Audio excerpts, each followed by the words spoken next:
The views expressed on the Warren and Bradley Show are not necessarily those held by the hosts, Warren and Bradley, nor those of the proprietors of the website, warrenandbradley.com. 5, 4, 3, 2, 1, fire!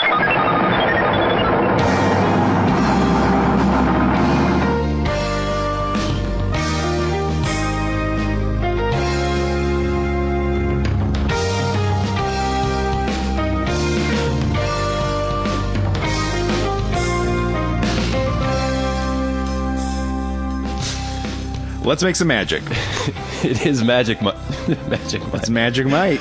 It is magic time. Hello and welcome once again to the Warren and Bradley Show. I am one of your hosts, Bradley Victor. I'm the other host, Warren Van. Episode 69. Oh, there it is. Everyone's ultimate fantasy. The 69 thing, everyone, even when I was a little kid, people would be like, 69. And I didn't even know what it meant at the time. Yeah.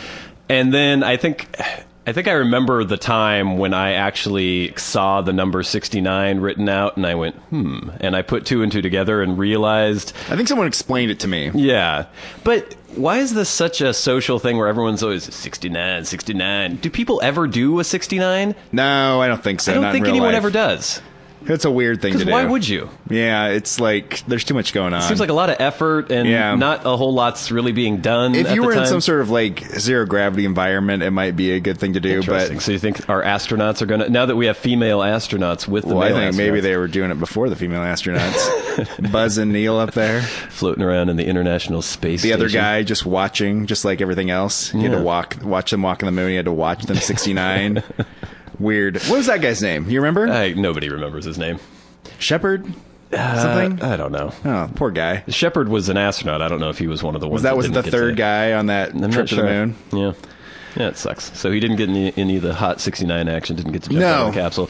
But yeah, I'm sure there's some sex study somewhere where it shows what percentage of couples engage in 69 action. But It's just the fact that you can say it, and then if you're like white trash, Yeah. and you can put on your lowrider a sticker that says the number 69, right, along with some truck nuts maybe. Yeah, dangling on the back. and be like, look at me, I'm rebellious. I put this number that's about a sex act in the back of my car.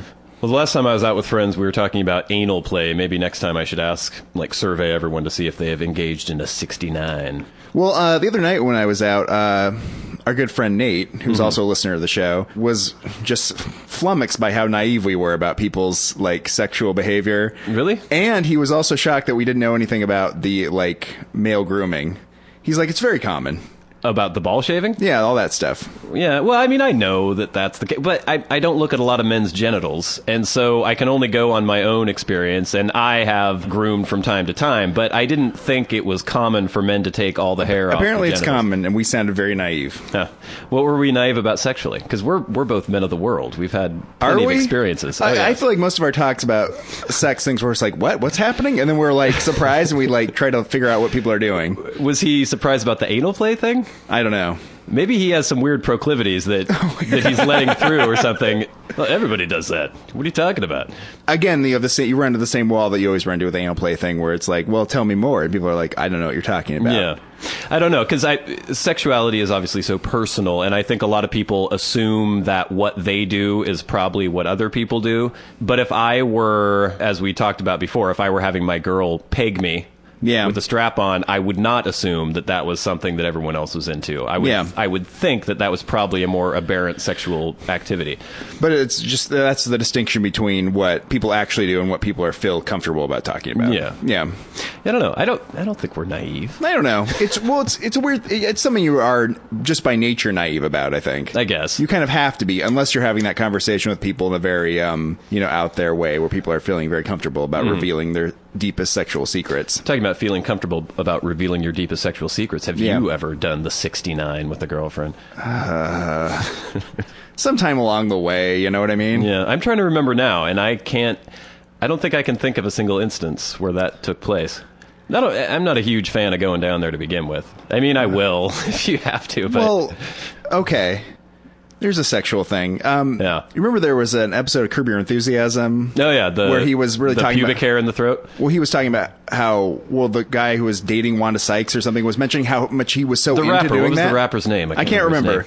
But he was like, you gotta eat the pussy. yeah, and Larry David was like, whatever. But Yeah. it's like, is that a thing where men are like actually into doing that? Well, there was that famous episode of The Sopranos where the rumor got around that Junior liked to go down on women, and that was a horrible thing to be said about you, apparently, amongst the macho mafiosa. A macho like culture, right?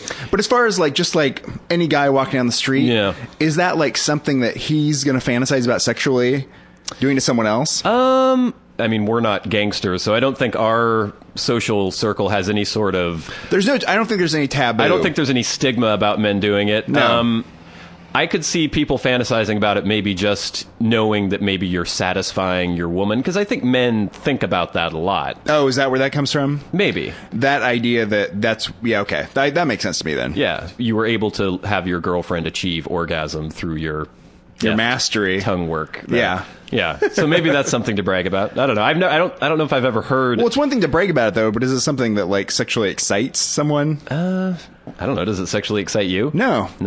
If that happens, but I mean, it's not that that's something I'm like adverse to doing. Yeah. But at the same time, it's like something I'm doing for someone else. It's not like something I'm like doing for my own gratification. There's obviously a place for that. Like when I fantasize sexually about things. Yeah. No, I mean, we're not going to get into detail here, but it's going to benefit me from a physical sensation standpoint. Yeah. That doesn't mean that I won't engage in any of these things when I'm actually with a partner, because when you're with somebody, you go with the flow of sexual you give energy. and take. Yes. And that's what sex is all about. With the person. But when you're just strictly fantasizing, I don't know if there's a lot of guys jerking off to the idea of going down on their girlfriend. That's what I was wondering about. Yeah, I think it's the girlfriend going down on them. I would assume so. Yeah. Which I'm not really that into. I mean, it's fine. I don't know. It's just like we might be getting into too much detail right here, off the bat too. Yeah. Opening segment. Have you ever had a girl just like, I don't know, you're fooling around or something, and they try to do the hand job? Oh, I know you're averse to a hand job. It's like you don't know what you're doing, and it hurts, and you're all weird about it. Not you personally. You've never given me a hand job, but okay. I'm sure you're fine at it. Thank you. But it's like I can do that much better than they can do it, and there's much better things that they could be doing than that. So why bother with that? You know? But that's just like a step on the ladder of like progressing sexually, right? I think we could just skip that step entirely. Oh yeah? Yeah. I don't think, I mean, a step on the progression. So what? You start making out, then you get a little boob action, then the underwear comes off, and then she has to give you a hand job for a while, then it moves to oral, then it moves to penetration. Something like that. I don't think so. I think you just... But I mean, that's not an unheard of, I guess, sequence of events. So this is what happens to you your whole life? This is what's... No. It's definitely not what happens to me. I guess, well, in pornography...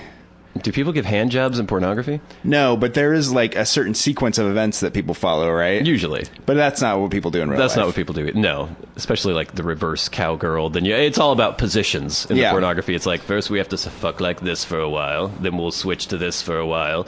Then we'll do this. Yeah. And it's interesting to think of having sex that way in a very acrobatic, but usually I don't think people have the energy But that's for that like, if you're in a play and you're always like... speaking for the audience. Yeah. And the way you're presenting everything is for the audience to see. Right. The camera needs to see the boning. It's different than, it's like if you were having some sort of like drama. Yeah. Some sort of Eugene O'Neill like drama in your house. And people are yelling at each other. And like, you wouldn't be like worrying about being like looking out the audience or like, No. But that's the same distinction that made with pornography, right? You're operating for the audience. Right. Yeah. Right. That's why there's a lot of like spreading of things going on all the time in pornography, which I don't think couples do, when they're just by themselves. Again, we find ourselves just really fascinated what's going on with people's sexuality. I guess we do. Maybe we do sound naive, but I don't think we know what's happening. We know what's going on. We don't know, but that's the problem. I don't think anybody really knows what's going on. You can infer things, but you don't know for sure. You don't know for sure. Yeah. There's nobody breaking it down for us, and we're interested. Unless our audience tells us and writes in at podcast at warrenandbradley.com. Or if anyone has some sort of like... send pictures. No, please don't do that. But if anyone has some sort of knowledge of a database where there's a lot of this information kept, or if someone's doing this sort of research, I imagine some university has to be doing like an annual research study on these things and seeing what's happening. What as far changes. as I know, college students are all researking this stuff. Oh, on a yeah. constant basis. So, did my routine of downtown. Yeah. You gotta cover this. I went to the bakery. We've talked before about the presuppositions that certain people have about you. And actually, when I was out last night with some friends, one of our friends was talking about this waitress that we have seen for years and years and years. And he was like, I would just like to sit down with her and ask her opinion, because he was mentioning the fact that basically since he was 21, he'd been going into this bar and she had seen him for years and years and years with all these different people and all these different circumstances and with all these different friends. And like the wait staff, I'm sure they do develop strange... Well, we develop our ideas about everyone we see around all the time. We have theories about their life. Yeah. So we've talked about the people in the bakery, you know, how I'm apparently a fashion designer and, you know, all this strange little rumors about me. But I had an interaction with one of the girls that works there today who can never tell if waitresses are flirting with me or not, because they kind of have to be friendly anyway. Yeah. So I usually assume that they aren't, but then maybe they are. I don't know. You don't want to make that mistake. Like my coworker who was always thinking that the girl at Quiznos was flirting with him because she was giving him like more tuna than he thought the management maybe wanted him to get. And he was convinced of this, and Did he go through, did he actually like try to make some... No, he had like a girlfriend, but I think he felt like he was really proud of this fact that she was like really trying to put the moves on him. Yeah. And that's really reading a lot into that. Yeah, it is. That might just be the way she makes tuna people work on sandwiches. tips, yeah. Yeah. But I don't know. There's a girl who we exchange pleasantries whenever I come in there, and like, oh, what are you doing later? Oh, you know, just That's the problem. That's the problem when people ask you that question. Yeah. You're like, I'm going to go home and be by myself. Yeah. I'm like, what about you? Oh, you know, gotta keep working. I'm like, all right, well, there you go. And it's, you know, it's little interactions. Pretty much sums it up. Today she asked me what I was doing. I said, oh, my friend's coming over and we're going to record, and then I'll probably edit some things for a while. And she went, a friend? And I went, yeah. Huh. I just didn't know you had any friends. And she said it completely sincerely and honestly. Well, it's true, because she was shocked. The only thing she sees of you is you by yourself, angrily staring at everyone in this bakery. I'm not angrily staring at people. Judging everyone's manners. And she must think, man, does that guy ever see anybody? Yeah. This is all he does, is just come to this bakery? Because that's the only thing she knows. So I guess if somebody's always alone in a bagel store, you just assume that it's because he can't get anyone to go with him or something? But going out to eat is usually a social thing, right? But not going to get a bagel. But I go to get a bagel, but I take my bagels away. I went there earlier this morning, and I got some bagels and cream cheese, and I got out of there. And I got multiple bagels because I was going to enjoy it with someone else. And they think, that guy has friends. There, don't you worry. Yeah, that guy's a popular guy. Yeah. They were right, because I am. And so I have this cream cheese, these bagels. I go home and I enjoy it while watching, TV. Yeah. And you're just in there like, give me this bagel. You sit down and just staring at dogs and stuff and eating this bagel. And they're like, oh, that's so sad. I wish you had a friend. I wonder if there's a way I could parlay that into something. I should just start sighing deeply whenever I order. When you used to go to bars years ago, and you would go by yourself, and you would take out a little notebook and pretend to be like writing poetry or something. That wasn't pretending. You're writing poetry? No, I was writing journal entries. Yeah, journal entries. Or just acerbic things about everyone I saw. Yeah, and trying to look maybe like you were like a little bit of a pretentious Let me just say European. one thing. Let's just say something right now. I wasn't trying to look like anything, but I was aware of the fact. But you weren't averse to people perceiving you as perhaps being like, oh, look how like illiterate deep this guy man. is. Oh yeah, he's really into literature. Look, he's probably composing there by himself. Look how pensive he is. And then women would come over and talk to you, right? And be like, what are you writing? Yeah, what are you writing? What are you writing? Yeah. Oh, so sensitive. Yeah. And stuff like that. That's not happening at the bakery, though? I don't write anything at the bakery. Maybe you need to whip out a journal. Maybe. And wear like a black beret. I mean, and look really like pensive. I get enough interaction from that. And all the waitresses are like 18 there anyway, so what am I going to do? Yeah, okay. Yeah. Right, I mean, even I think that's a little much of a stretch, but what's been going on with you, though? Anything exciting? Well, as I mentioned last week... NCAA tournament? Last week was Selection Sunday. I took Friday off from work because of the tournament? Yeah, to watch basketball all day. Oh, my God.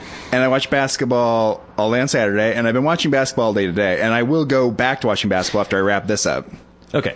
I'm going to try right now to understand. So you enjoy the tournament because it's sort of like...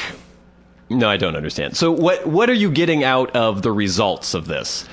Well, knowing what team beats which team, what does that do for you? Well, the interesting thing about the NCAA tournament is that it's win or go home. Yeah. So there's a lot on the line for all these young players. So if you lose, you're done. Right. If you win, you advance, still with a chance. Is it just the outcome that interests you the most, or is it actually... I like watching people play the game. So that's it. It's actually watching these fine young athletes exerting themselves. Play the game that I've watched for years, that I played for years. Muscular young men. That I'm fascinated with. Yeah. And to see how the game's played, and to see how people handle, pressure situations. Mm-hmm. And then, I've been watching this tournament ever since I was a child. There's a tradition to it. Yeah. And what happens in that tournament reminds me of things that have happened in previous tournaments. And it's just a pleasurable experience. See, because I can understand if somebody tells me they enjoy watching sports because they enjoy seeing athletes competing at the highest level and just the display of skill. Like, these are the best, maybe not necessarily in college, but especially in the professional realm.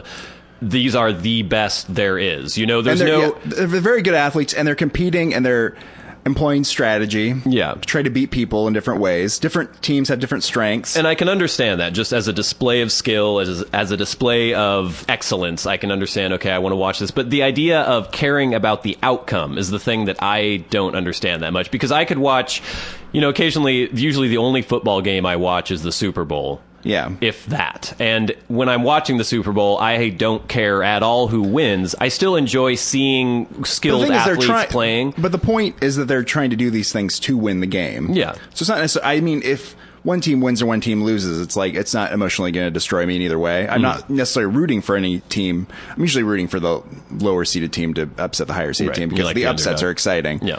But that's the other part that's captivating about it, right? You have some of the elite programs that have some of the larger, better athletes taking on some of these. Florida Gulf Coast University beat Georgetown the other day. Yeah. Very exciting for these kids that don't get to be on TV. They come in, they beat this prominent program with these highly recruited athletes. So you're thinking of maybe the future they have in store for them because of the exposure that they get. No, that was just exciting for them, and they had a great time. And the kids are loving it. They're playing passionately. Yeah, it's very fun. Yeah. But it's like if you were watching a movie and there's stakes in the movie. Yeah. Which those stakes are completely made up in the movie. No, I can understand. That's the drama inherent within that. I can understand in a single game, taking one side over the other and being excited when that team wins. But then in terms of national standings and everything, I don't see why that really makes that much of a difference. I can understand it in kind of the microcosm of each game and enjoying the greater context display. Within Not really. the sport. Well, that's a problem for my girlfriend and lots of people who don't follow the sport is the subtle distinctions between conference affiliations, which have been going on. These types of things aren't that interesting to people who aren't interested in the sport. It's not even that I don't logically understand what's happening. It's that I don't understand why people care what's happening. Well, this is the thing, though. Why are you interested in what happens to some weird samurai in a pretend movie? Well, because I'm saying that when I'm watching that movie, but I will care about the samurai. And if I'm watching one game, I might care what team wins in that game. But if there were if there were a division of samurai in the samurai film game, genre within the context of the tournament is like a scene within the context of the movie, right? And there's stakes within that scene, I suppose, leading to a greater end in the end. I guess. Yeah. Your denouement. Perhaps at the end. And that's what it is. All right. But as people will recall from last year's tournament, loyal listeners, there was a commercial featuring Peter Frampton. Oh yeah, the Peter Frampton. Yeah, where he was at some dive bar or something, and this cover band was performing, and then he got up on stage. Yeah, the guy was sick, and then people were like, "Wow!" And then that was supposed to make me understand that this is the thing about Buick. Right. This year they haven't used that same strategy, showing the same commercial over and over and over again, but there have been a series of commercials with Alec Baldwin and Charles Barkley with a narrative. An arc. Alec Baldwin's crossed over into basketball. He's hanging out with the Vikings, having beard growing contests with them. I've seen more of Alec Baldwin. Beard growing? Yeah, beard growing. Okay. A lot of Alec Baldwin. I've seen more Alec Baldwin now than I have in the last couple of days than I have in my entire life. Yeah. On the side of the screen, occasionally I'm watching on the computer. He's actually sitting there like spinning a basketball on his finger, just staring at me. And it's like says, "What's in your wallet?" above him. And I'm like, no, you want me to get one of these venture cards. Yeah. Yeah, but it's been a lot. I'm glad you're enjoying it. I mean, There's been that, and there's been a Quiznos commercial for a lobster sandwich that goes, lobster, lobster, lobster. When you think Quiznos, think lobster. that is what I think when I think No, about no, you should never think that because it seems disgusting. Well, I know that everyone else loves the NCAA tournament too. I know I'm the odd man out. Even President Obama, who has not managed to submit a budget the entire time he's been in the office of president, has managed to fill out his bracket every fucking year. But the odd thing about the NCAA tournament is the fact that I actually follow the sport, so I kind of know what's going on. Nobody else follows the sport. It's very rarely do people actually follow the sport until they get to this event. Then everyone jumps on the bandwagon and watches these sporting events without knowing anything about the players, but they just understand the inherent drama within the games. Yeah, it's very enjoyable. All right, maybe next year. I believe you.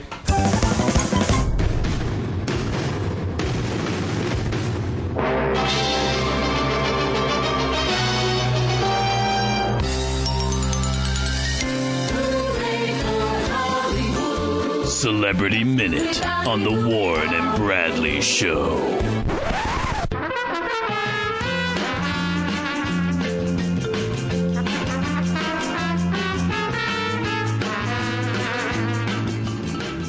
So I'm happy to report that the MSN Wonderwall was back in action today, God. so I was able to research my celebrity The Chinese stories. military can't bring it down for long. Unfortunately, there wasn't a whole hell of a lot. I counted 12 fucking baby bump stories. I'm not reporting any of those, obviously, but we'll see what we can do. Catch as catch can here. First story from WENN, Lindsay Lohan's assault accuser may take civil action. Some of you may remember the story. A few months ago, there was a woman who said that Lindsay Lohan punched her in the Club Avenue in Manhattan last November, I guess it was. And the case had gone to court, but then prosecutors dropped the case, saying that there was a lack of cooperation from witnesses. But Mitchell's lawyer, Tiffany Mitchell, is the woman who was accusing Lohan of punching her.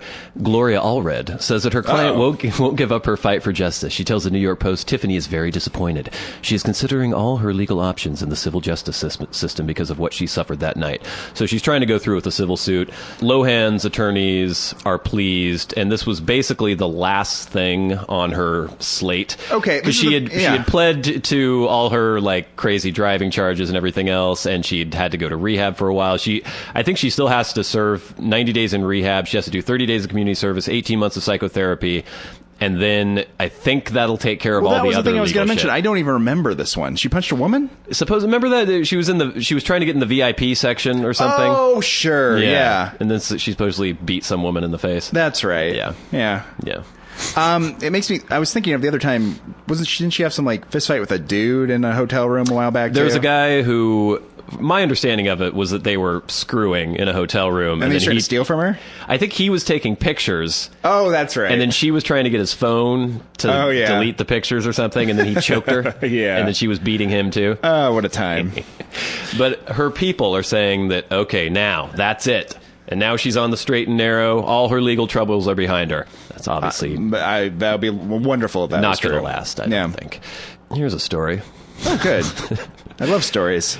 Jane Goodall's newest book postponed because of lifted passages. Oh, yeah. I'm sure most people know Jane Goodall as the primatologist, quite famous for living with chimps for long periods of time. Aren't we all? I guess her latest book, Seeds of Hope, which was originally scheduled to be released on April 2nd, has been postponed because a Washington Post freelance reviewer read the book and said that many passages from Seeds of Hope were insanely similar to material on a Wikipedia page and on websites for organic tea and the history of tobacco. This is very reminiscent of the cases a few years ago with Stephen Ambrose and Doris Kearns Goodwin. Yeah. Which is, they just basically are names that have some like lowly paid research They've got a bunch of assistants. researchers. They're just throwing crap out. Yeah. The publishers don't matter. All that matters is that they have like some words on paper that they can put between bindings and put those people's names on there. Right. So it's people says Doris Kearns Goodwin, and then like some middle-aged person will go by it and be like, now I'm reading about history, and we'll just read part of a Wikipedia article. And I know that in this case, I'm sure Goodall has, all her little research assistants. I'm sure some lazy research assistant just went to the chimp Wikipedia page or something and just copied and pasted it. But I like thinking of Jane Goodall, the 78-year-old frail little Jane Goodall sitting in front of a computer and just cheating. Yeah, basically. Because, why not at this point? She's published, I think, 20 books or something. The thing is about these books, a lot of this popular nonfiction like this, is that the quality is like so low. Yeah. And almost irrelevant to the fact that the book sells or not. The book will sell regardless of if the book is good or not. Well, and it's funny to me because pretty much any information you can find in a nonfiction point of view, you can find online. Like if you want to know about some certain research. You want to know about Team of Rivals. If you want to know what went on within the Lincoln administration, you can find that information everywhere. Theoretically, what you would be paying for would be like a good writer to like structure that in a way that would be entertaining. And some sort of commentary on the information that you're reading. But we were having a conversation a while ago, and we were at your girlfriend's birthday dinner about people taking blogs and publishing them in book form. It's like it's already there on the internet, and just the fact that you've printed out a bunch of pages and bound them and charged $24.95 for it, it's just weird to me. It's very strange. But that has to do with people's relationship with books in general, and the fact that people don't read books. They do like to buy books and put books on shelves. Display. Yeah, it's very strange.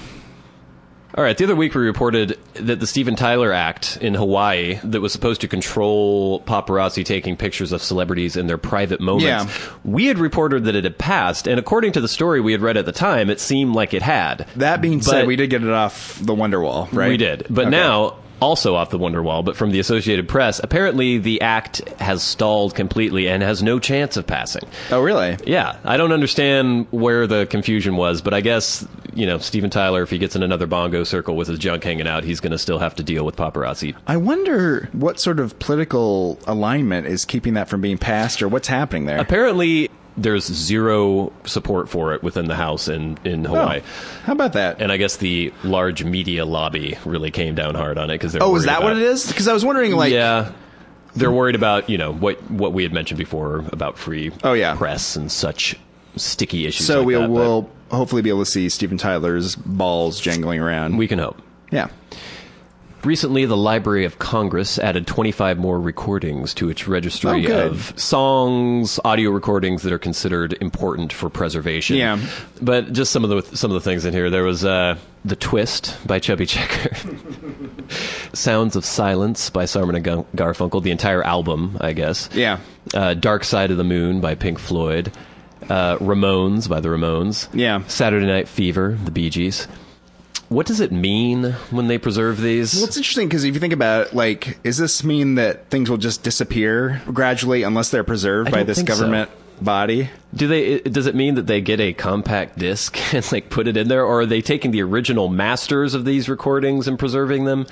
I don't get it. Because they do that, too, with the Library of Congress when they preserve movies that go into their registry. But I know with movies there was a problem, especially early on during... With old film stock the old film stock that would degrade, and we lost a lot of movies. Oh, there's a lot of movies that we'll never see. And I guess it's to prevent that sort of thing from happening. Maybe. But yeah, The Twist... I listen It's hard to imagine a world where the Twist wouldn't exist, right? Like, we wouldn't be able to track down a copy of the Twist? That would be an amazing world, actually, if I think about it. I heard that song the other day. I don't know why or how it was playing in my proximity, but what a piece of shit that song is. It's annoying. Come on, baby. It's a novelty song. Let's do the twist. Yeah. Go around and around. And you just picture him. I always, when I hear the song, I don't picture him, a young Chuggy Shepherd doing it. I picture like an elderly He looks exactly one. the same. But he's like gross. Yeah, he's freaky. And he would wear that weird kind of plastic face. And it looks like his afro is plastic as well. Yeah. But he's just like a Lego man just put on top of his head. Yeah. Yeah, he's creepy. Okay, we finally have some more Amanda Bynes news. She's been acting like a crazy person lately, but there hadn't been a whole lot in our Celebrity Minute stories recently. But now, Amanda Bynes has been tweeting some strange things. I actually went onto her Twitter page to look at some of the things she's tweeted recently. Are we following her? I don't think we are. We should be. I don't think she's following us either. Let's see, some random tweets that she's done. Only read my Twitter for photos of me. she says. And then I guess she posts photos. There's one picture here of her in the dark. You can't really see what's going on.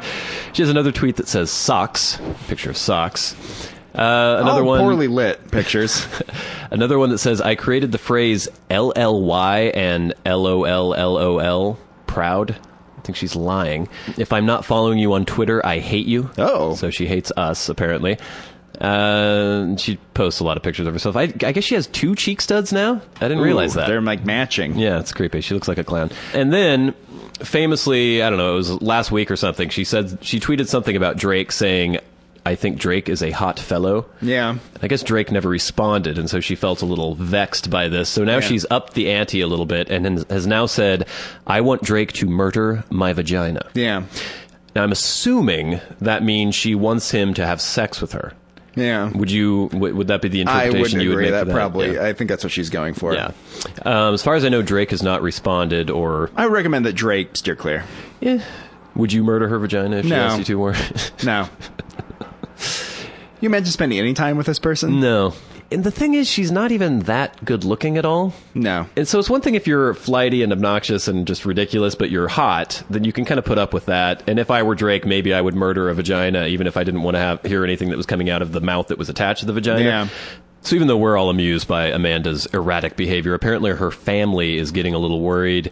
According to a source close to the family, Amanda has absolutely no idea about the reputation she's getting for all her weird behavior. In fact, when she got her DUI and those hit-and-run allegations, all she talked about was the publicity she was finally getting.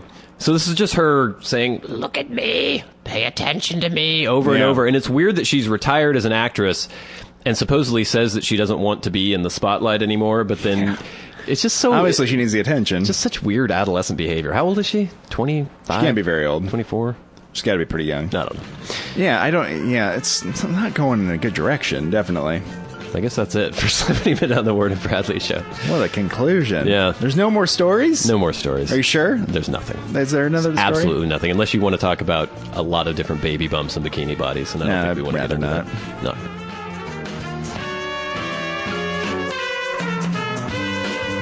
This has been Celebrity Minute on the Warren and Bradley Show.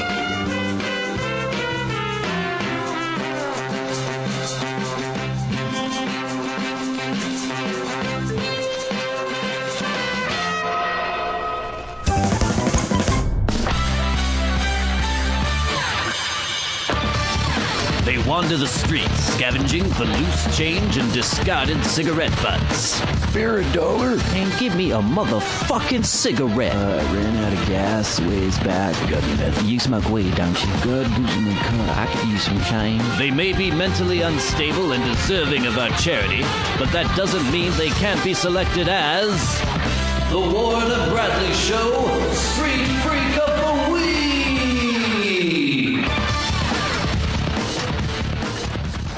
One of our good friends who we haven't heard from in quite some time, the flamboyantly gay pirate homeless man. Oh, yeah. Has made a reappearance on Street Freak of the Week. I was standing on my corner yesterday, and I heard a disturbance behind me. I heard someone singing, Domo arigato, Mr. Roboto. Who could it Domo, be? Domo, Domo, Domo, Domo arigato. And that sounds like somebody familiar.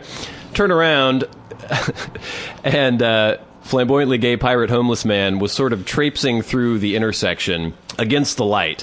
And there are all these cars stopped, trying to get through, honking their horns at him, and he was just sort of pirouetting in the intersection, singing this song. Yeah. And I noticed as he was spinning around, he had a giant purple double-ended dildo, each end shoved into one of his back pockets, so it made kind of a U sticking up out of the pockets. Sure.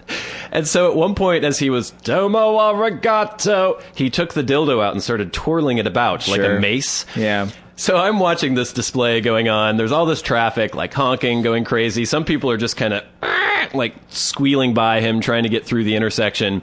And then along comes this old Lincoln Town car, like old 70s crazy ghetto Lincoln Town car, filled with the most stereotypical East LA vatos I have ever seen in my entire life. Dudes with the shaved heads, they had the plaid shirts with just the top button done, like tattoos everywhere. Like, what the fuck is this? What are these people doing in Bellingham? And by these people, I don't mean Mexicans. I just mean gangster people. Sure, whatever, buddy. Because I felt like I was back in East LA again, walking along the side of Hollywood Boulevard or something. And these guys pull up, they're trying to get by the flamboyantly gay pirate homeless man as well. And they get angry. Yeah, collision of cultures here. Oh my God. So they start screaming at flamboyantly gay pirate homeless man, like, motherfucking faggot, fuck you, faggot, we'll go fucking kill you. Mm-hmm. And they're like, fists out the window. One guy he was basically his entire body out the window, banging on top of his own car and screaming at the flamboyantly gay pirate homeless man. And of course, this just upped the ante for the flamboyantly gay pirate homeless man. He loves drama like that. Oh yeah. So he had his dildo in his hand, and in the middle of verses of Domar Arigato, Mr. Roboto, he was like, I'm gonna fuck your ass with this! Twirling around to the vatos, which... If I were his legal counsel, I would not advise him to do that kind of thing. And so these people... The road they're on, people who are native to Bellingham will know Railroad Avenue. It's an avenue with parking in the middle, and so you can just kind of go around and around and around. And so these vatos and their Lincoln just kept going around and around, and the flamboyantly gay pirate homeless man just kept staying in the middle of the intersection, and each time they would come up to him again, they would scream more epitaphs at him. Really? And then they were throwing like big gulp cups and things in his direction. They were so angry at this. And it was just causing this huge problem in the middle of downtown. All these other people, it was a Saturday, it was busy down there. Yeah. And so finally these bike cops are riding by. Oh, yeah. On their little bikes. The long arm of the law. Yeah. They notice this disturbance. They notice the flamboyantly gay pirate homeless man jumping around in the middle of the street. They notice the vatos in their Lincoln. Who do you think they went for? I think they're going for the guys in the Lincoln. They did. Because we honestly know they're just here to protect the homeless people. That is their only function, apparently. They probably know the flamboyantly gay pirate homeless man. They probably had some interactions with him. So they pull over the Lincoln with their bikes. They're like banging on the car. Pull it over. The car stops. This morbidly obese gangster dude jumps out and starts running out of the car. Buddy. And so one of the more portly cops jumps back on his bike. He's like, starts riding after the dude. He gets about half a block. The portly Mexican guy is like, out of breath. He stops dead. I don't know what they were stopping them for exactly, because they weren't technically breaking any laws of the road. They were just driving around in a circle on the road. But they were yelling and throwing things. They were screaming at the flamboyantly gay pirate homeless man, but the flamboyantly gay pirate homeless man was standing in the middle of the intersection blocking traffic and wielding a giant dildo around. Yeah. So I don't know. I mean, I probably would have stopped the vatos in the Lincoln as well. And I didn't stick around to see if there are any arrests for me. I don't know if they're going to make them like ride bitch on their bikes back to the police station or something. Or they probably I bet you the big fat guy probably had a warrant. Maybe. That's probably why he ran. That's probably why he ran. Yeah. Where were they from? Tacoma. I always assume that if there's any gangsters in Bellingham, they're from Tacoma. Oh, we got gangs. Yeah. They rule the streets in Bellingham. But, so once the vatos were no longer screaming at the flamboyantly gay pirate homeless man, I turned my back to the affair, and of course, from right behind me comes the voice, I've got a dildo. And I turned around and he was showing me his giant dildo, and I said, that's good. And luckily he didn't try to use it upon me in any way. So there you go. A nice reappearance from the flamboyantly gay pirate homeless man. And he's the only contender this week, so I guess he wins Street Freak of the Week. Oh, congratulations. You're quite the champion. You're dominating. Congratulations, flamboyantly gay pirate homeless man wielding a dildo and stopping traffic in downtown Bellingham. You've been selected as the Street Freak of the Week. What was that? Yeah.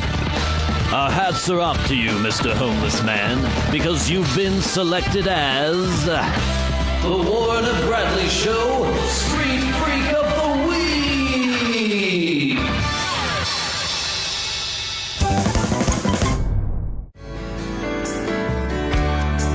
They say they love you, and all they want is sex,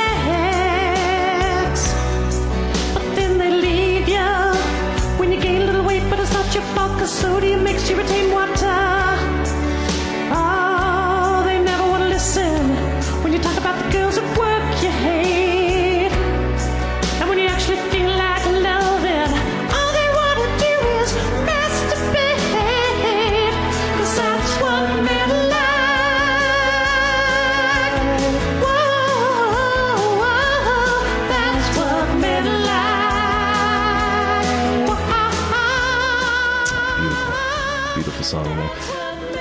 Yeah, it was great. We've been getting literally thousands of emails of women complaining about our That's What Men Are Like segment, saying that in our That's How Women Are segments, we usually insult women. And so they were expecting us in our That's What Men Are Like segments to insult men. Oddly enough, they don't know you, do they? To sort of redress the balance a little bit. And so this time, instead of pretending to say something critical of men, but then turning it around to make it actually critical of women, we're just going to talk about men. Okay. There was a study I read that came out recently. It's kind of one of these pop culture studies that people would put graphs in USA Today about or something. The headline I read in the New York Daily News was "More housework for married men means less sex." Oh, it's quite some art they have in this article, too. A man is like ironing. Well, apparently his wife is just hanging out, having a beer and watching TV. I think it's orange juice. Is it? I think so. I thought it was like maybe an IPA or something. Yeah, she's pretty gussied up for just sitting on the couch. And anyway, we'll have to try to post that picture online. Married men who cook and clean have less sex than their counterparts who focus on more traditionally masculine tasks like yard work and paying bills, according to new research. This suggests the importance of socialized gender roles for sexual frequency. What do you think about this, Warren? Is this something that you would, if someone just asked you the question, okay, there's a couple where the man shares more of the brunt of the housework, washing dishes, doing laundry, vacuuming the floors, or there's a man who spends a lot of his time putting snow tires on the car and chopping down firewood in the backyard, who has more sex?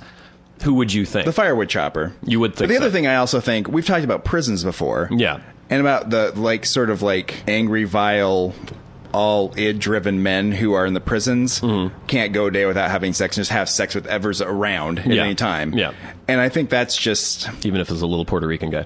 Yeah, it's in the nature of, like, testosterone thing. Yeah.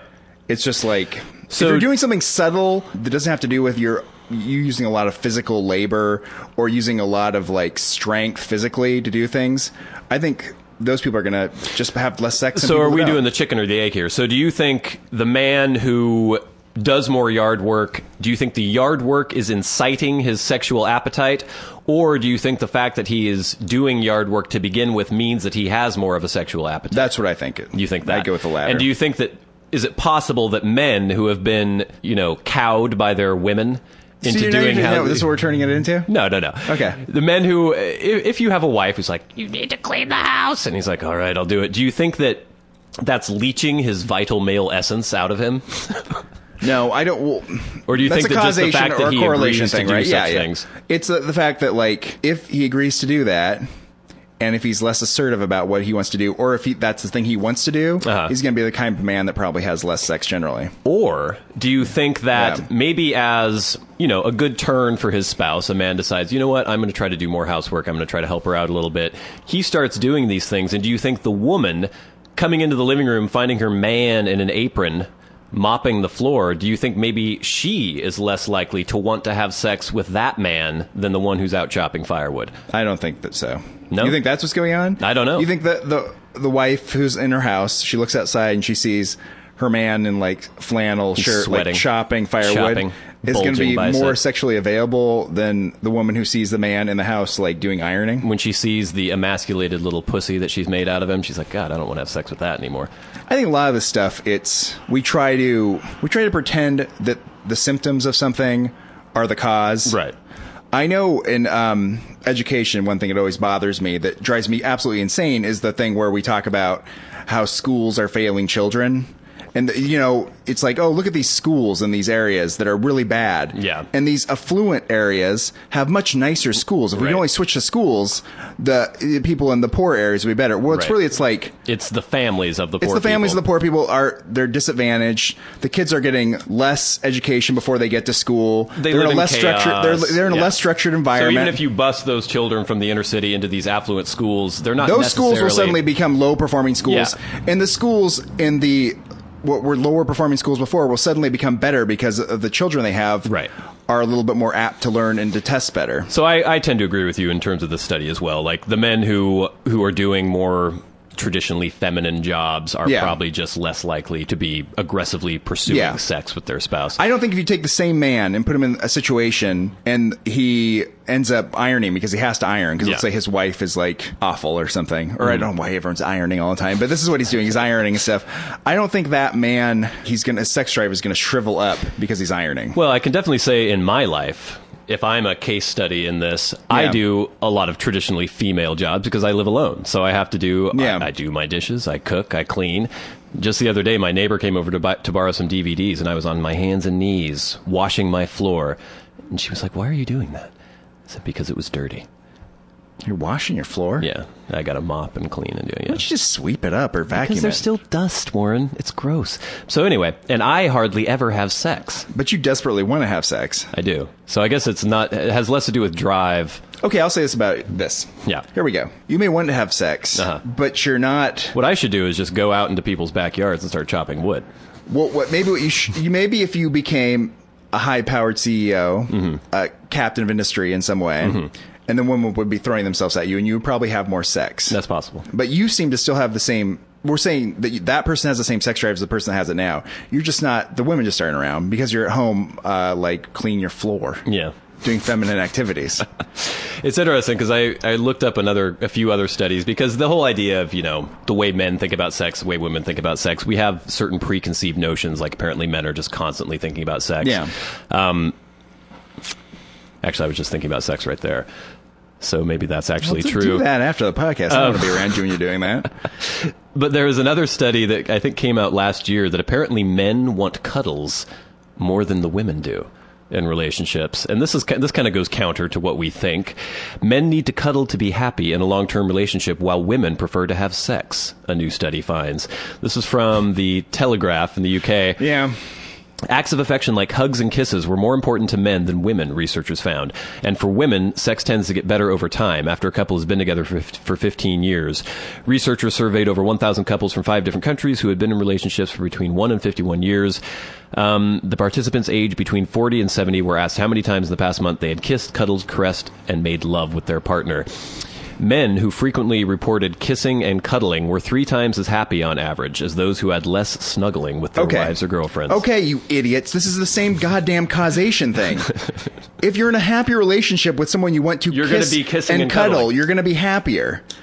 But kissing and cuddling doesn't make you happier. I mean, I could have Ed Asner as my girlfriend, and I wouldn't want to kiss and cuddle him because he's fucking Ed Asner. Yeah. If I had some wonderful, gorgeous wife, and I was always kissing and cuddling her because I was so happy I had her, then I would probably be a happier person if I had Ed Asner in my bed. I agree. The only interesting thing about the survey is that according to what the two genders wanted, I guess the women reported being more interested in just having sex, and the kissing and cuddling wasn't that important to them. But apparently the men said that it was very important. Is this your experience of life? I like to kiss and cuddle. I don't mind kissing and cuddling. Yeah. But that's in addition to the sex. If there was no sex and only the kissing and the cuddling, then I wouldn't be just happy, at least I'm getting kissing and cuddling. There would need to be the sex first, and then I could be happy with the kissing and cuddling. Yeah. Yeah. Yeah. That's bullshit. Yeah. Really, we've found nothing out about men? Okay. Everyone knows everything there is to know about men already. They do. It's pretty easy. Everyone knows everything there is to know about women already. Pretty much, yeah. And it's lots of it's based on stereotypes because that's what we all know from... And they usually hold true. They hold true for the most part. There are different people who are different. There are exceptions that prove the rule. Mm-hmm. But, yeah, just doing research to try to contradict things that we already know. Why? Stop. Well, that's what men are like. Exactly. Yeah, they like to wear black socks with khaki shorts. And on Sundays, instead of on the lawn, they like to eat hot wings, drink domestic beer, and watch endless stupid fucking sports. They're insensitive, so selfish too. We can't kill them all, so we'll just fucking have to fucking make do. That's what men are like.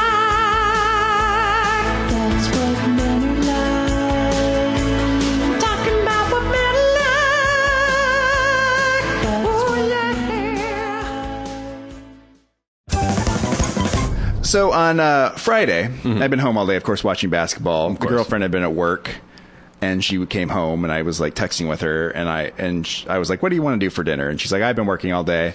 Let's just get some delivery." And I was like, "Oh, let's maybe get some Best Chopsticks." Oh yeah, our favorite Chinese place. I hadn't had Chinese in a long time, so she's like, "Great." It takes the long time for your Best Chopsticks to get delivered. At least an hour usually. Yes. Yeah. So she's like, "I'll call. You just come over whenever. You'll be here before the food comes." Yeah. So I eventually wander over there. I get there. She had called like a half hour before I had gotten to the house. And so, watch some basketball. Did you order the ham cheese wontons? No. Nobody likes this but you. They're so good. The clock is turning slowly. They actually told her when she called that it'd be an hour, which they usually don't do. Yeah. Hour and 15 minutes in, she goes, "I think I'll call." So she calls. They say, oh, it's out. You'll get it in no time. It's out. She's like, "Okay." 2 hours in, waiting for the Chinese food. She calls again. So now if they were telling the truth, you know that your food has been out there for an hour. Very likely they were just lying. Yeah. She calls again to cancel the order after 2 hours because she's very hungry. They say, the driver's almost back to take you your food. 5 minutes. It'll be like 5 minutes. So she gets talked into like being like, "Okay, fine." 2 hours and 20 minutes after we've called to order our Chinese food, I try to call to cancel. They're not answering their phone. She gets very annoyed and just leaves the house looking to get pizza for us. Yeah. She's going to get us some pizza. 2 hours and 25 minutes later. Did they take down her credit card information already? No, we haven't paid for anything. Okay, so it was yeah. just cash? Yeah, it was just cash. So we felt fine about that. So she ordered at 6:30. 8:55, knock at the door. There he is with the Chinese food. And I was like, "I'm sorry, we've been waiting almost 2.5 hours. We're not going to take this food." He goes, "Half price?" And I'm like, "No." And he's like, "Okay." And he just leaves. Wow. Are you 86 now from Best Chopsticks? They're 86 by me. Yeah. Okay. This gets to the nature of competition within a marketplace. Yeah. There are, as far as I know, that's the only Chinese place that delivers in town. Yeah. I've lived in places where there are multiple places that deliver Chinese food. You can get Chinese food in half an hour. Yeah. Not that big a deal. They're not that busy in there. They're not that busy. Ever. I just think they send out one of the cooks once in a while to deliver your food when they feel like it. 2.5 hours is too long to wait for Chinese food to be delivered from a place that's a few blocks away from your house. Yeah. Outrageous behavior. I've been wondering, how have you handled the situation? I would have canceled it as well. I will put up with a lot because they are the only place that delivers. Yes. And I've had it before where I've called. It's been usually the woman you talk to does not speak English well. No. And so you never know if you're for sure making yourself understood. Yeah. And so I was trying to explain to her about the fact that there is a call box. It's controlled access to my building. So I was trying to tell her, you need to look up my name and I'll buzz your driver in. And she's like, "Oh, he'll call you. Okay. Yeah. Are you sure about that? And she's like, "Oh, it's fine." Yeah. And so then 2 hours later, it's like, what the fuck's going on? I happened to go downstairs to bring some garbage out, and the little delivery guy was like sitting on my stoop. And it's like, what the hell is this? "I forgot my cell phone. No cell phone." So just going to give up and sit down. He just sat there hoping that somebody would come out at some point and let him into the building. So, of course, my food was, ice cold when I got it. I have stopped getting them to deliver now. Yeah. And now I just order it to go and I go pick it up myself. That's what you have to do. You kind of have to do that. Their delivery service is so poor that they might as well not have a delivery service. Sometimes you call and they just say they're not going to deliver. Yes. They don't want to bother. It is funny, though, because I really like the food there. If this were a place that had just kind of middling food or I didn't really care for it very much, I'd just say, fuck you, that's it. But the other thing is that there's so much bad Chinese food around. There is. There's awful Chinese food. Gross, salty, nasty, grossy. And this stuff is like, it's regular old Chinese food. But it's fresh good. And it's, it tastes really good. Yeah. It has a good flavor to it. And that's what I want. It is funny because, this isn't New York. I don't know how many orders they get for delivery every year or every night. But if I go in there to pick up my food, there's maybe one couple sitting in the restaurant. Yeah. I don't know. And to mix up some like beef and broccoli stir fry, I don't think it takes that long, really. No. I don't know. I don't get it. I just you're right. I just think they know that they have people over a barrel and they don't care. And they just don't, they don't know what there's anything wrong with what they're doing too. Yeah. I feel like, because I know I've gone there before and tried to get like carry out, and there hasn't been anyone in the restaurant, and I've called like 40 minutes before, and I get there and say who I am. They're like, oh, you sit down. And I feel like they start making the food then. When you get there, yeah. Yeah. There's this weird cultural thing as well, I think, because as Americans, we are insanely customer service oriented. Yeah. Most of the world isn't. Most of the world doesn't give a shit. Yeah. And I think that's kind of culturally being carried over. If this were a Chinese food run by or a Chinese restaurant run by Americans, the food would suck, but they'd make sure you got your order in like 30 minutes or less. Yes. Or if this were a Chinese food place in a place where there were a lot of other delivery options, no one would go to this Chinese food place. Or no one would ever get anything delivered from this place because they can't compete with someone that actually brings you your food within 2 hours. It made me anxious, though. Yeah. This is the thing. I don't really, with delivery, I'm fine with getting the food delivered, but you got to get it there in a reasonable amount of time, or else it just ends up sitting there. You're hearing noises, and you start jumping out of your seat, thinking that they're there. It's that feeling of being at somebody's mercy. Yes. I don't like that at all. No, it's very nerve-wracking. That's why I just switched to picking it up, because then I'm master of my own fate in that situation. And so even if you're waiting for the food, and even if it's a place that has a pretty good track record in terms of when they're delivering the food, you can't rest until the food comes. It's like if you want to sit down and watch a movie or something and eat your food, you can't start the movie yet. I don't know. You're just in this weird limbo. Where's my food? When's the food getting here? When's the food going to get here? Especially when it's like such a wide window. It's like it could come any time this evening. Yeah. So I just have to wait around my house for you to come with my food. It's kind of gotten to the point of like the cable company where we'll be there between 9 in the morning and 5 in the afternoon. It's like that, right? It's almost like, so let me take a day off work to order my Chinese food. Yeah, it's weird. I'd like, maybe some underprivileged people in India to hear this podcast about us complaining about getting our food delivered to our door.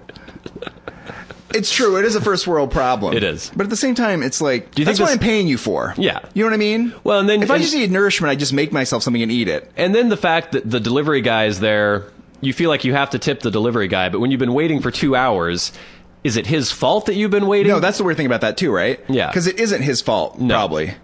But it's like, I'm not going to ensure prompt service by giving a tip to someone. You want to send a message to the establishment, but the message is only really going to him because they're still getting the money. That's why when he came and he was like, half price or blah, blah, blah, he could have said $1 and I wouldn't give him any money. Yeah. Because I want him to go back and be like... They were angry. I have a feeling he had spent all night just driving around having people be like, fuck you.